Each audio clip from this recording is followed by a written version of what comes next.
الحمد لله رب العالمين، والصلاة والسلام على أشرف الأنبياء والمرسلين وخاتم النبيين محمد وعلى آله وصحبه ومن تبعهم بإحسان ودعا بدعوتهم إلى يوم الدين. أما بعد، فأعوذ بالله من الشيطان الرجيم. بسم الله الرحمن الرحيم. قال الله تبارك وتعالى: وقرن في بيوتكن ولا تبرجن تبرج الجاهلية الأولى. وقال النبي صلى الله عليه وسلم: إذا خاك الحياء فافعل ما شئت، أو كما قال عليه الصلاة والسلام. میرے محترم بزرگوں، عزیز دوستوں، دینی اسلامی بھائیوں، نبی کریم صلی اللہ علیہ وسلم نے ایک زمانے کے حوالے سے فرمایا تھا کہ مومنین پر ایک وقت آئے گا، فتنوں کی اتنی کثرت ہوگی کہ ان فتنوں میں مبتلا ہو کر ایک آدمی جو صبح ایمان کی حالت میں کرے گا تو شام اس کی کفر کی حالت میں ہوگی، اور اگر شام تک اس کا ایمان بچ گیا تو اس کی صبح کفر کی حالت میں ہوگی. اور دنیا کی محبت اتنی غالب آ جائے گی کہ یبیع دینہ بعرض من الدنیا، کہ وہ چند ٹکوں کے خاطر اپنے دین کو فروخت کر دے گا.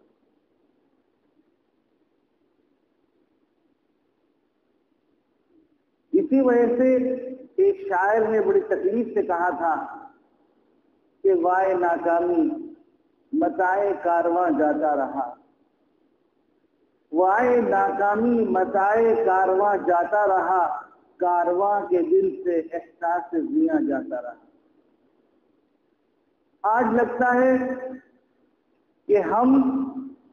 اسی دوراہے پہ پہنچ گئے، جس دوراہے پر فتنوں کا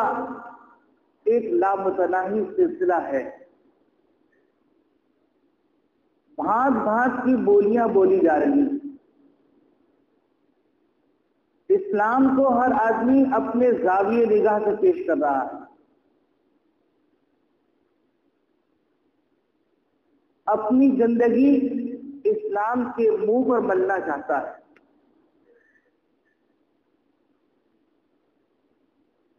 اور پھر ساتھ ساتھ یہ بھی کہتا ہے کہ اگر یہ گندگی نہ ہوتی تو ہم اسلام قبول کر لیتے.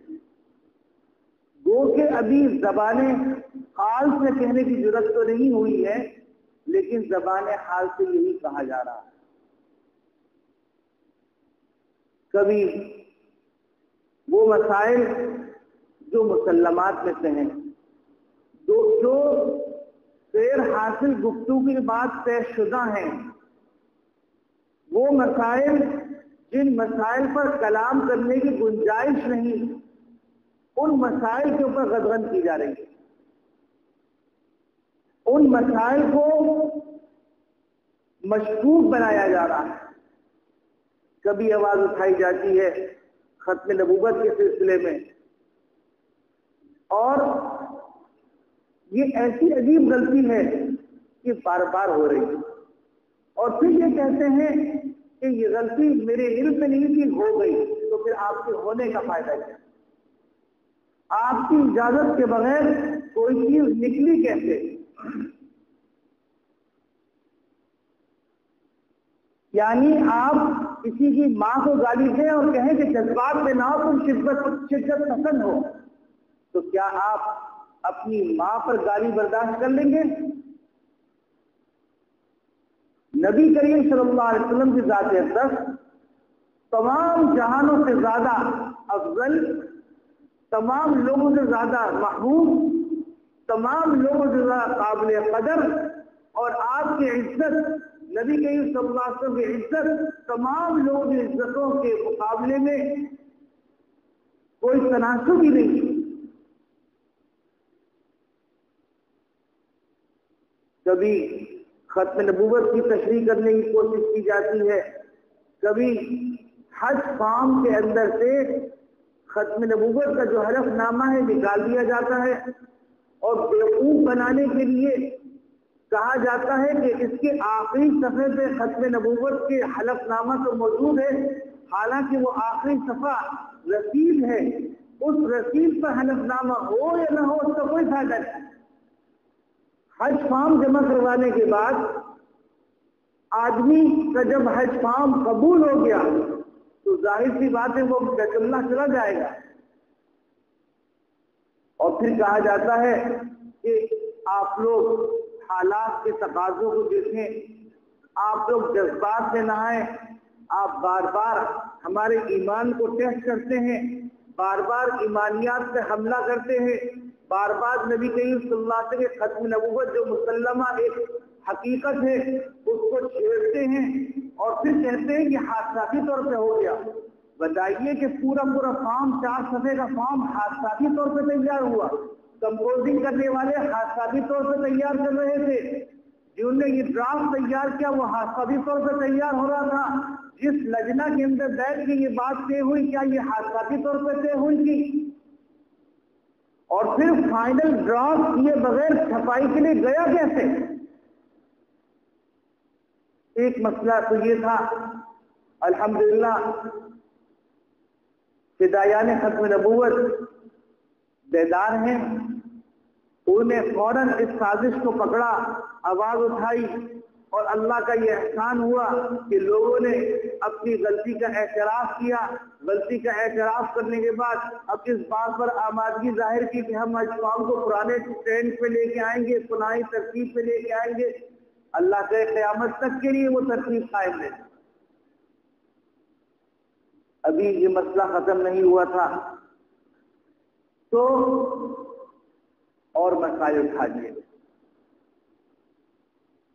ان مسائل میں ایک مسئلہ جس کی تیاری زور و شور سے کی جا رہی ہے اور جس کے پیچھے ایک پوری پیسے کی قوت کار فرما ہے،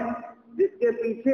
اسلام دشمن لابی متحرک ہے، جس کے لیے میڈیا کو بھی استعمال کیا جا رہا ہے، پرنٹ میڈیا کو بھی استعمال کیا جا رہا ہے، ذرائع ابلاغ کے اور جو دوسرے وسائل ہیں ان کو بھی استعمال کیا جا رہا ہے، اور ایسے افکار جو افکار غیر مسلمہ ہیں، جو افکار غلیظ ہیں، گندے ہیں، ان افکار کو بہت اچھی طریقے سے پیش کیا جا رہا ہے،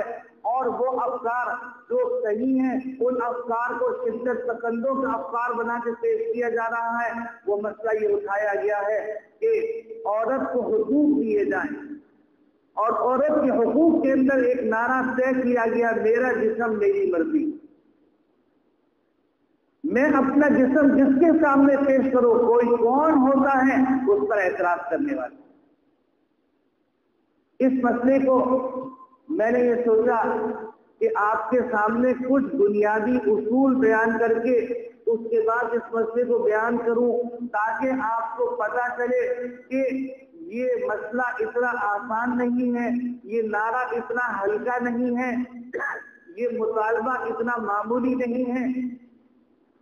بنیادی طور پر آپ یہ بات سمجھ لیجیے، تمہیدی طور پر یہ بات سمجھ لیجیے کہ اللہ رب العالمین نے انسان کے علم حاصل کرنے کے جو ذرائع رکھے ہیں وہ ذرائع ایک تو حواس خمسہ ہے، یعنی انسان اپنی آنکھ کو استعمال کر کے کسی چیز کو دیکھ کر علم حاصل کرتا ہے، ایک ذریعہ کان ہے کہ کان کے سے سن کے علم حاصل کرتا ہے، ایک ذریعہ زبان ہے کہ زبان سے پڑھ کر علم حاصل کرتا ہے، ایک ذریعہ ہاتھ ہے کہ کسی چیز کو چھو کے علم حاصل کرتا ہے، ایک ذریعہ پاؤں ہے کسی چیز کی طرف چل کے جا کر علم حاصل کرتا ہے۔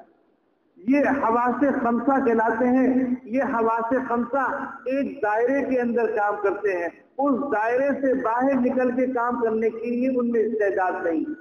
مثلاً کان کے ذریعے سے آپ دیکھنا چاہیں تو دیکھ نہیں سکتے، زبان کے ذریعے سے سونگنا چاہے تو آپ سونگ نہیں سکتے، ناک کے ذریعے سے چکھنا چاہیں تو آپ چکھ نہیں سکتے، ہاتھ کے ذریعے سے چلنا چاہیں تو نارمل حالت کے اندر چل نہیں سکتے۔ وہ کہ کچھ پریکٹس کر کے چند ایک لوگ چلنا شروع کر دیں تو یہ شمار میں گنتی میں نہیں آئے گا، کیونکہ قلیل کالمعدوم، اس کا کوئی اعتبار نہیں۔ یہ تمام ذرائع محدود ہے۔ پھر اللہ رب العالمین نے ایک دوسرا ذریعہ رکھا ہے علم حاصل کرنے کا، وہ ذریعہ ہے عقل، کہ جہاں انسان کی حواس کام کرنا چھوڑتے ہیں وہاں عقل اپنا کام شروع کرتی ہے۔ مثلا میں اس تار کو ہاتھ لگا رہا ہوں، اس تار کو دیکھ رہا ہوں اور اس تار کو اپنے ہاتھ سے پکڑ رہا ہوں، تو مجھے علم حاصل ہوا کہ یہ تار، اس کے اندر کاپر موجود ہے، اس تار کے اندر پلاسٹک موجود ہے، یہ تار ایک لمبی شکل کے اندر ہے اور اس تار کے ذریعے سے کرنٹ آگے جا رہا ہے، اور کرنٹ جو میگنیٹ لگا ہوا ہے وہ میگنیٹ اس کے ذریعے سے آواز کو آگے نشر کر رہا ہے۔ یہ میرے حواس نے فیصلہ کیا، لیکن جب حواس نے کام کرنا چھوڑا کہ یہ بنا کیسے ہے، اس کا کیا فارمولا ہے، تو وہاں پر عقل نے کام شروع کیا اور عقل نے بتلایا کہ یقیناً اس کے پیچھے کوئی قدرت کار فرما ہے، کوئی انجینئر کار فرما ہے، کسی مہندس کا تجربہ کار فرما ہے۔ تو انسان محدود، انسان کے حواس محدود، تو اسی طریقے سے انسان کی عقل بھی محدود ہے۔ ایک لمٹ تک تو یہ آپ کو صحیح معلومات فراہم کرے گی، لمٹ سے جب آپ باہر نکلیں گے تو یہ عقل صحیح معلومات فراہم نہیں کرے گی۔ اور یہ اتنی بدیہی چیز ہے، اتنی بدیہی چیز ہے کہ اس کے لیے کسی دلیل کی ضرورت نہیں۔ اب آپ دیکھیے، عقل کے ذریعے سے آپ معلومات حاصل کرنا چاہیں اور یہ عقل صحیح آپ کی رہنمائی کرے، میں آپ کو چند مثال سمجھاؤں گا کہ وہاں پر ایرر دیتی ہے۔ مثلا ایک بیٹی ہے، ایک ماں ہے، ایک بہن ہے، ایک غیر محرم عورتیں ہیں۔ ماں، بیٹی، بہن، اس سے شادی نہیں ہو سکتی، حالانکہ وہ بھی عورت ہے، یہ بھی عورت ہے، عقل رہنمائی نہیں کر سکتی۔ دوسری مثال، ایک طرف سود ہے اور ایک طرف تجارت ہے، اور دونوں طرف پیسے کی بڑھوتری، سود کے اندر بھی پیسے کے اوپر پیسہ حاصل کیا جا رہا ہے، تجارت کے اندر بھی پیسے کے اوپر پیسہ حاصل کیا جا رہا ہے، ایک جائز ہے ایک ناجائز۔ عقل رہنمائی نہیں کر سک رہی۔ نمبر 3، ایک طرف کتا رکھا ہوا ہے اور ایک طرف بکرے کا گوشت رکھا ہوا ہے، دونوں گوشت، دونوں کی روح چیزیں تھیں، دونوں کو کاٹا گیا، دونوں کو ذبح کیا گیا، دونوں کی کھال اتاری گئی۔ کتے کا گوشت کھا نہیں سکتے اور بکرے کا گوشت کھا سکتے۔ عقل سے پوچھیے، عقل کہتی ہے میں جواب نہیں دے سکتی۔ ایک طرف انگور کا سرکہ رکھا ہوا ہے اور دوسری طرف انگور کا شراب رکھا ہوا ہے، دونوں انگور سے کشید کیے گئے، سرکہ حلال ہے اور شراب حرام ہے۔ عقل سے پوچھیے، عقل جواب نہیں دے سکتی۔ تو معلوم یہ ہوا کہ عقل کے بعد ایک اور چیز درکار ہے جو انسان کی رہنمائی کریں گی۔ جس طرح حواس نے کام کرنا چھوڑا تو عقل نے کام کرنا شروع کیا، جب عقل کام کرنا چھوڑے گی تو وہاں پر وحی الہی کام کرنا شروع کرے گی۔ تو یہ بات ثابت ہو گئی کہ مسلمانوں کی جتنی بھی باتیں ہیں وہ باتیں ساری کی ساری وحی الہی کے ذریعے سے حاصل کی گئی۔ جس کو حلال کیا گیا ہے وحی الہی نے حلال کیا ہے، جس کو حرام کیا ہے وحی الہی نے حرام کیا۔ یہ ایک مسلمہ اصول آسان الفاظ میں نے آپ کے سامنے پیش کر دیا۔ دوسرا مسئلہ، اس انسان کو کس نے پیدا کیا ہے؟ تو ہم کو قرآن کے ذریعے سے معلوم ہوتا ہے کہ اس انسان کو اللہ نے پیدا کیا، وحی نے ہم کو بتایا ہے۔ وحی نے ہم کو بتایا ہے، ورنہ تو ایسے بھی لوگ گزرے ہیں جو انسانوں کو بندر کی اولاد سمجھتے ہیں اور وہ خود ہو کے بندر کی اولاد، مسلمان کو بندر کی اولاد نہیں۔ وہ کہتے ہیں کہ بندر کی ایڈوانس صورت یہ انسان ہے، جبکہ ہمیں قرآن بتلا رہا ہے وَإِذْ قَالَ رَبُّكَ لِلْمَلَائِكَةِ إِنِّي خَالِقٌ، کہ میں نے فرشتوں سے کہا، پروردگار نے فرشتوں سے کہا کہ میں پیدا کرنے والا ہوں ایک خلیفہ جو زمین پر میرے احکامات کو میرے بندوں تک پہنچائے گا۔ تو معلوم یہ ہوا کہ وحی الہی،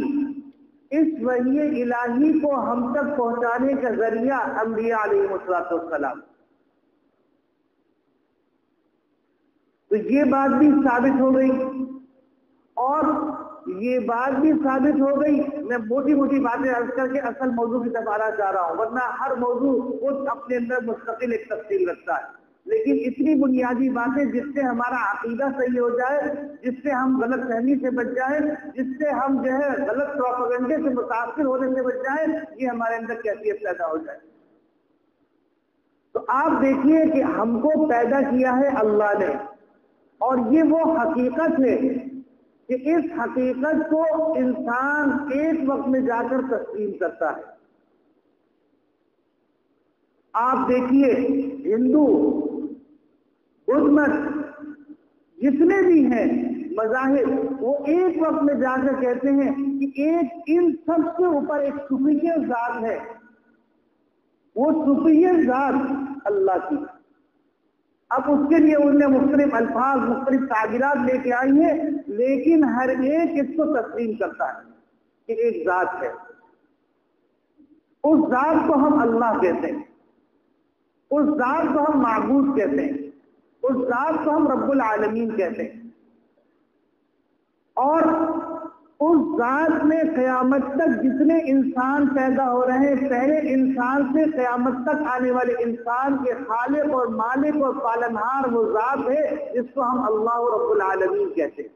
جس کو ہم رحمان کہتے ہیں، جس کو ہم رحیم کہتے ہیں، جس کو ہم خالق کہتے ہیں، جس کو ہم رزاق کہتے ہیں، جس کو ہم مہیمن کہتے ہیں، جس کو ہم رب العالمین کہتے ہیں، جس کو ہم خالق دو جہاں کہتے ہیں، جس کو ہم بدیع السماوات والارض کہتے ہیں، جس کو ہم 70 ماؤں سے زیادہ مہربانی کرنے والا پیغمبر مانتے ہیں، جس کے سامنے ہم کو جواب دینا ہے، جس کے حکموں کے تحت اس دنیا کے نظام کو چلانا ہے، جس کے حکموں کے تحت ایک انسان زندہ ہوتا ہے، ایک انسان مرتا ہے، جس کے حکموں کے تحت سورج نکلتا ہے، چاند نکلتا ہے، نہ سورج چاند سے آگے نکل سکتا ہے، نہ چاند سورج سے آگے نکل سکتا ہے، نہ دونوں ایک دوسرے سے ٹکرا سکتے ہیں، جس کے کائنات کے مختلف رنگ ہیں، جو زمین سے غلہ اگاتا ہے، جو زمین کے اندر کپڑے پیدا کرتا ہے، جو زمین کے اندر اجناس پیدا کرتا ہے، جو زمین کے اندر معدنیات رکھتا ہے، جو پوری دنیا کے نظام کو چلا رہا ہے، جو ہوا کو چلا رہا ہے، جو رات اور دن کو لا رہا ہے۔ کوئی ذات ہے جو اگر اللہ دن لیا ہے تو وہ رات لا کے دکھائے، کوئی ذات ہے جو اللہ رات کیا ہے تو وہ دن ہو کے دکھائے، اگر کوئی ذات ہے جس کو اللہ مرد بنا دے اس کو وہ عورت بنا دے، کوئی ذات ہے جس کو اللہ عورت بنا کے پیدا کرے وہ اس کو مرد بنا دے، کوئی ذات ہے جو زمین سے، ایک ہی زمین سے مختلف خوشبو، مختلف رنگ اور مختلف شکلوں کے اندر پھل اور غلے پیدا کر دے، کون ہے وہ ذات؟ تو پکار کے کہو گے اللہ، وہ ذات اللہ ہے۔ تو یہ بات بھی مسلمات میں ہو گئی کہ علم حاصل کرنے کے ذریعے 2 نہیں 3، یورپ کا پورا نظام، اس نقطے کو سمجھیے گا، یورپ کا پورا نظام علم کے 2 ذریعوں پر بیس کر رہا ہے، ایک حواس کے اوپر، دوسرا عقل کے اوپر۔ وہی الہی سے انہیں رشتہ توڑ دیا، اور اسلام کا پورا نظام بیس کر رہا ہے 3 علوم کے ذرائع کے اوپر، ایک ہے حواس، حواس کو حواس کی جگہ دی گئی ہے، دوسری عقل، عقل کو عقل کا مقام دیا گیا، اور تیسری چیز ہے وحی الہی، اور وحی الہی پہنچانے کا ذریعہ انبیاء علیہ السلام۔ یہ بات جب کلیئر ہو گئی تو اب میں اصل موضوع کی طرف آتا ہوں کہ آپ مجھے بتلائیے کہ اللہ رب العالمین نے مختلف انسانوں کو پیدا کیا، مجھے آپ کو یہاں اتنا سارا مجموعہ موجود ہے، آپ اگر دیکھیں سب کی 2 آنکھیں ہیں، سب کے 2 کان ہیں، سب کے 32 دانت ہیں، سب کے 2 ہونٹ ہیں، سب کی ٹھڈی ہے، سب کی پیشانی، کسی کی شکل ایک دوسرے سے مل گئی؟ کسی کی شکل نہیں ملی، حتیٰ کہ سگے بھائیوں کی شکل 100% ایک دوسرے سے نہیں ملتی، حتیٰ کہ پروردگار عالم نے انگوٹھا، اس کے جو پورے ہیں، دنیا کے اندر یہ بات مسلمات میں آ گئی ہے کہ پورے ساری دنیا کے لوگوں کے پورے ایک دوسرے سے نہیں ملتے، شاید آدمی کوئی ہو گیا ہو تو ہو گیا ہو، لیکن پورے نہیں ملتے۔ تو جب ایک انسان جو مرد ہے اس کی پورے نہیں ملتے، اس کی شکل نہیں ملتی، اس کے مزاج، اس کی صلاحیتوں میں فرق ہے۔ میری صلاحیت اور ہے، آپ کی صلاحیت اور ہے۔ ہو سکتا ہے آپ کے اندر اتنی صلاحیتیں ہیں جو میرے اندر ان میں سے ایک بھی نہ ہو، حالانکہ میں بھی انسان ہوں، میں بھی اسی طرح دنیا میں آیا ہوں جس طرح آپ آئے، میں بھی اسی طرح پروان چڑھاؤں جیسے آپ پروان چڑھے، لیکن ہم میں اتنا زیادہ تفاوت ہے۔ اب اگلے اسٹیپ پہ آئیے کہ اللہ رب العالمین نے ایک عورت کو پیدا کیا، ایک مرد کو پیدا کیا۔ مردوں کی شکلیں اور بضاخطہ سب کی ایک جیسی ہے، اگرچہ مابین امتیاز اور مابین اختلاف چیزیں موجود ہیں، تو عورت جس کے اندر اللہ رب العالمین نے پورا سسٹم چینج کر دیا ہے کہ عورت کی ساخت الگ ہے، مرد کی ساخت الگ ہے، عورت کی صلاحیت الگ ہے، مرد کی صلاحیت الگ ہے۔ تو مجھے بتلائیے خالق کائنات نے جب ہم کو بتلایا کہ دیکھو تم کو پیدا کیا گیا ہے مرد بنا کر اور تم کو پیدا کیا گیا ہے عورت بنا کر، اور دونوں کی ساخت الگ الگ رکھی ہے، تو کیا دونوں ایک جیسے ہو سکتے ہیں؟ یقیناً میں آپ سے قرآن حدیث کی بات نہیں کر رہا ہوں، میں کامن سینس کی بات کر رہا ہوں۔ آپ یقیناً ایک بچے سے بھی پوچھیں گے تو وہ عورت کو دیکھ کے کہے گا یہ الگ چیز ہے، مرد کو دیکھے گا یہ الگ چیز ہے، آواز الگ رکھتی، سانس الگ رکھتی، سوچ الگ رکھتی، صلاحیت الگ رکھتی، تو کیسے ممکن ہے کہ مرد عورت ایک جیسے ہو جائیں؟ یہ پیدائش کے خلاف ہے، یہ تخلیق کے خلاف ہے۔ اب عورت کو کس سے پیدا کیا گیا، مرد کو کس سے پیدا کیا گیا، یہ میں اور آپ طے نہیں کریں گے، یہ میرا اللہ طے کرے گا جس نے ان کو الگ الگ صنف سے بنایا ہے، اور یہ اطلاع میرے نبی دیں گے، اللہ کے نبی دیں گے، جن کے بارے میں آتا ہے وَمَا يَنطِقُ عَنِ الْهَوَىٰ إِنْ هُوَ إِلَّا وَحْيٌ يُوحَىٰ، کہ نبی اپنی طرف سے کچھ نہیں کہتے، جو کچھ بھی کہتے ہیں وہ وحی ہوتی۔ تو میرے نبی نے کیا بتلایا؟ میرے نبی نے بتایا کہ انسانی زندگی کے 2 شعبے، ایک شعبہ ہے منزلی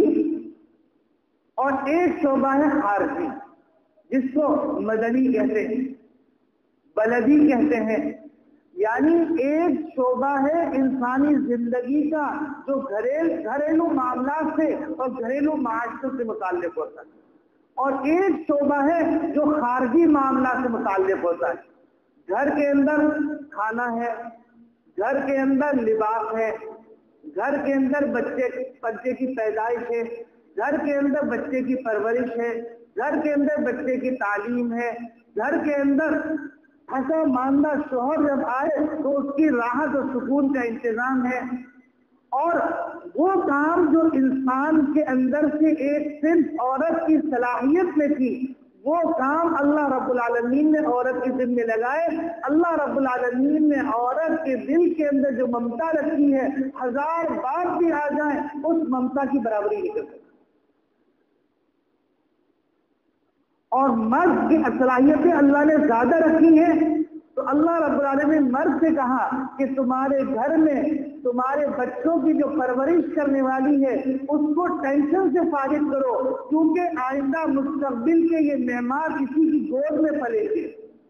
اسی گود سے تمہارے معاشرے کے قائدین پیدا ہوں گے، اسی گود سے محدثین پیدا ہوں گے، اسی گود سے فقہا پیدا ہوں گے، اسی گود سے مجاہدین پیدا ہوں گے، اسی گود سے قانون دان پیدا ہوں گے، اسی گود سے وکلاء پیدا ہوں گے، اسی گود سے علماء پیدا ہوں گے۔ تو اس کو ان تمام اتنی عظیم ذمہ داریاں اس کی ذمہ لگی ہوئی ہیں، تو لہذا تم باہر رہ کر کماؤ، کوشش کرو اور مشقت کے کام کر کے اس کے کھانے کا، اس کے کپڑے کا، اس کے لتے کا، اس کی خوشی کا، اس کی دوا کا، اس کی غذا کا، اس کی اولاد کی تمام سہولیات کا انتظام کرو۔ دو الگ شعبے اور دو الگ ذمہ داریاں۔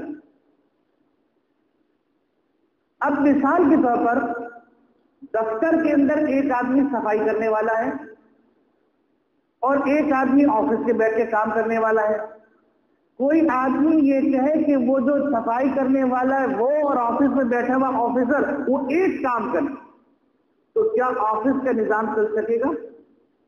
ایک کامن سینس کی بات ہے کہ آفس کا نظام نہیں چل سکتا۔ چھوٹا سا آفس، 3-4 افراد سے مشتمل آفس، وہ نہیں چل سکتا۔ تو آپ مجھے بتلائیے کہ اس حقیقت کو، جس حقیقت کو نیپولین نے تسلیم کیا، جس حقیقت کو بڑے بڑے مفکرین نے تسلیم کیا، کہ نیپولین کہہ رہا ہے کہ جب اس سے کہا گیا کہ تم ہار گئے اور ہارنے کے بعد اب تم مقابلہ کر کے اپنے قوم کو اوپر لے کے آؤ، تو اس نے کہا give me good mothers, I give you good nation، تم مجھے بہترین مائیں دو، میں تمہیں بہترین نسل دوں گا۔ اور عربی کے شاعر نے کہا الام مدرسۃ اذا اعددتها طیبا شعب العراق، ماں ایک مدرسہ ہے، اگر تم نے ایک عورت کو تیار کر دیا تو اس نے ایک پاکیزہ نسل کو تیار کر دیا۔ اور یاد رکھیے کہ عورت کو جو مقام دیا گیا ہے، مثال کے طور پر آپ دوسری ایک بالکل دیہاتی مثال کو سمجھ لیجیے۔ مثال کے طور پر گیئر بکسا، کلچ اور بریک کو اٹھا کر آپ کلچ کی جگہ پہ لگا دیجیے، گاڑی کا کیا ہوگا؟ گاڑی کے ٹائر اٹھا کر آپ ایک جگہ لگا دیجیے، گاڑی چلے گی؟ کلا بلّہ گاڑی ہلے گی نہیں اپنی جگہ سے، اور زیادہ زور مار دے گا تو آگ لگ جائے گی۔ تو اسی طریقے سے عورت کو عورت کے جگہ پر رکھا، اللہ نے رکھا، نبی نے بتلایا، مرد کو مرد کی جگہ پہ رکھا، اللہ نے رکھا، نبی نے بتلایا ہے۔ تو دونوں جب اپنی اپنی جگہ کام کریں گے تو ایسا معاشرہ پروان چڑھے گا کہ اس معاشرے کے اندر کہیں پر آپ کو خالد بن ولید نظر آئیں گے، کہیں پر آپ کو سعد بن ابی وقاص نظر آئیں گے، کہیں آپ کو ابو جہل الجراح نظر آئیں گے، کہیں آپ کو ابو بکر صدیق نظر آئیں گے، کہیں عمر خطاب نظر آئیں گے، کہیں عثمان غنی نظر آئیں گے، کہیں علی المرتضیٰ نظر آئیں گے، کہیں حسن نظر آئیں گے، کہیں حسین نظر آئیں گے رضی اللہ عنہم اجمعین، کہیں امام بخاری نظر آئیں گے، کہیں امام مسلم نظر آئیں گے، کہیں مسلم بن قتیبہ نظر آئیں گے، کہیں پر آپ کو سلطان صلاح الدین ایوبی نظر آئیں گے، کہیں پر آپ کو نور الدین زنگی نظر آئیں گے، کہیں پر آپ کو محمود غزنوی نظر آئیں گے، کہیں پر آپ کو غوری نظر آئیں گے، کہیں آپ کو افضلی نظر آئیں گے، اور کہیں آپ کو ملا عمر نظر آئیں گے۔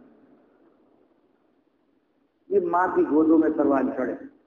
اس معاشرے میں پروان چڑھے ہیں جس معاشرے کی مائیں ایسی ہوا کرتی تھی کہ خلافت تحریک کے اندر مولانا جوہر رحمۃ اللہ، جوہر برادران انگریزوں کے خلاف کھڑے ہو گئے اور خلافت تحریک کے اندر سرگرم تھے۔ دونوں جوہر برادران کو لایا گیا، خالد بینا ہال کے اندر ان کا کیس چل رہا تھا، اسی کراچی کے اندر ماں انڈیا سے چلتی ہیں اور اپنے ساتھ کفن لے کے آتی ہیں اور اپنے بیٹوں کو، یہ وہ بیٹے ہیں جن کو یتیمی میں انہوں نے پالا ہے، یہ وہ بیٹے ہیں جن کو بیت اللہ کے جناح پر خانہ کعبہ کے دروازے پہ لٹا کر انہوں نے کہا تھا کہ اے اللہ میرے پاس کچھ نہیں، میں تیرے لیے یہ 2 بیٹے لے کے آئی ہوں، ان بیٹوں کو تو دین کے لیے قبول کر لے، دین کی سربلندی کے لیے قبول کر لے۔ تو وہ بیٹے جب قید ہوتے ہیں، ایک بیوہ عورت جس کا کوئی اور سہارا نہیں، جو امیدوں کا مرکز ہے، مولانا محمد علی جوہر، مولانا شوکت علی جوہر، یہ دونوں بیٹے خالد بینا ہال میں کیس شروع ہونے والا ہے، ماں دلی سے چلتی ہے، کفن ساتھ لے کے آتی ہے اور جا کر قید خانے میں اپنے بیٹوں سے ملتی ہے اور کہتی ہے بیٹو